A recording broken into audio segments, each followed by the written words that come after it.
Watermelon, a fruit synonymous with summer picnics and juicy sweetness.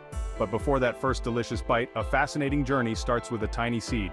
Carefully selected hybrid seeds, bred for superior traits, chosen for disease resistance and thriving in specific climates.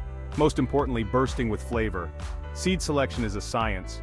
Farmers and experts identify the best varieties, considering soil type, rainfall, and pests. Each seed holds the promise of a sweet, juicy watermelon, a process to be understood and appreciated. Let's dig in. With the seed selected, the next step is planting.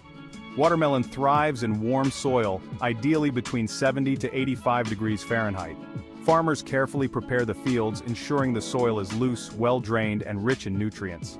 A sunny location is crucial, as watermelons need plenty of sunlight to flourish. One common practice is the use of plastic mulch. This black plastic sheeting, laid down in rows, helps to warm the soil quickly in the spring. It also conserves moisture, suppresses weeds, and keeps the developing melons clean. Seeds are typically sown directly into the ground, about an inch deep and spaced a few feet apart. This spacing is essential to prevent overcrowding and allow ample room for the vines to spread. Proper planting depth and spacing ensure that each seed has the best chance of germination and growth. It's a delicate balance, but one that experienced farmers have mastered over generations. Once the seeds have sprouted and the vines begin to grow, the real work begins. Watermelon vines are vigorous growers and require consistent care to thrive. One of the most critical aspects is irrigation. Watermelons need a consistent supply of water, especially during the fruit development stage. Drip irrigation is often used, delivering water directly to the roots and minimizing evaporation. Pollination is another crucial factor. Watermelon plants produce both male and female flowers, and pollination is necessary for fruit set. Bees play a vital role in this process, transferring pollen from male to female flowers. To attract these buzzing helpers, farmers may plant flowering plants near the watermelon fields, creating a welcoming habitat for these essential pollinators. Regular monitoring for pests and diseases is also essential. Early detection and treatment can prevent widespread damage to the crop. Farmers use a combination of techniques, including integrated pest management strategies that minimize the use of chemical pesticides.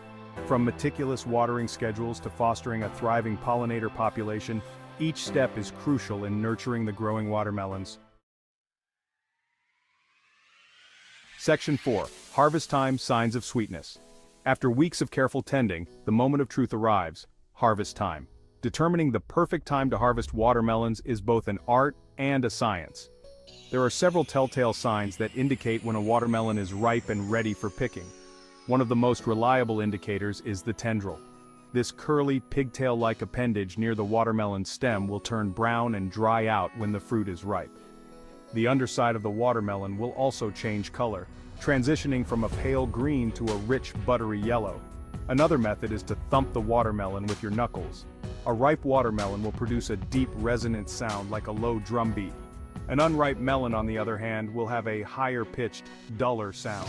These subtle cues, honed over generations of farming experience, ensure that only the ripest, juiciest watermelons make their way to our tables. Section 5. From field to factory. The journey begins. Once the watermelons are deemed ripe, the harvest begins. Watermelons are hand-harvested to prevent damage to the fruit. Workers carefully cut the watermelons from the vine, leaving a short piece of stem attached.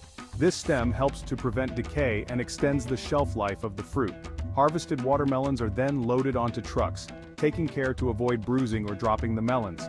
They are transported to packing facilities or processing plants where the journey from field to table continues. The speed is key at this stage, as watermelons are best enjoyed fresh. Upon arrival at the facility, the watermelons are washed and sorted. Any damaged or misshapen melons are removed, and the remaining ones are graded based on size and quality. Some watermelons are destined for grocery store shelves, while others will be processed into juice, a refreshing and hydrating beverage. From melon to market, a refreshing finale. For watermelons destined for juice, the journey takes another exciting turn. The melons are inspected for quality and sent to a processing line. They are washed, sliced, and their juicy flesh is extracted.